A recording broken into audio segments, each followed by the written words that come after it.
Pottachira MTI central സ്കൂളിൽ ബുധനാഴ്ച നടന്ന സിൽവർ ജൂബിലി ആഘോഷത്തിനിടെയാണ് സംഭവമുണ്ടായത്. ആഘോഷ പരിപാടിയുടെ ഭാഗമായി സ്കൂളിൽ മാജിക് ഷോ സംഘടിപ്പിച്ചിരുന്നു.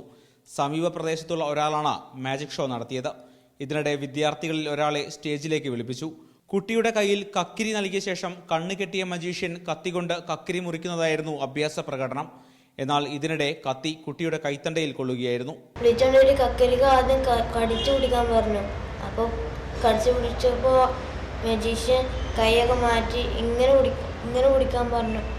അപ്പോൾ ഒറ്റ വെട്ടിൽ എൻ്റെ തലമുക്കൂടെ പോയി.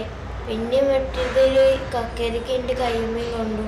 കയ്യിലെ ഞരമ്പ് മുറിഞ്ഞതിനെ തുടർന്ന് വല്ലപ്പുഴ സ്വദേശിയായ വിദ്യാർത്ഥിയെ പെരിന്തൽമണ്ണയിലെ സ്വകാര്യ ആശുപത്രിയിൽ പ്രവേശിപ്പിച്ചു. വിദ്യാർത്ഥിയെ ശസ്ത്രക്രിയയ്ക്ക് വിധേയനാക്കി. എന്നാൽ കുട്ടിക്ക് ഗുരുതര പരിക്കുകളൊന്നും സംഭവിച്ചിട്ടില്ലെന്നും ചികിത്സാ ചെലവ് മുഴുവൻ സ്കൂൾ വഹിക്കുമെന്നും മാനേജ്മെന്റ് അറിയിച്ചു. സംഭവത്തെക്കുറിച്ച് പോലീസിൽ പരാതി നൽകാൻ ഒരുങ്ങുകയാണ് വിദ്യാർത്ഥിയുടെ കുടുംബം.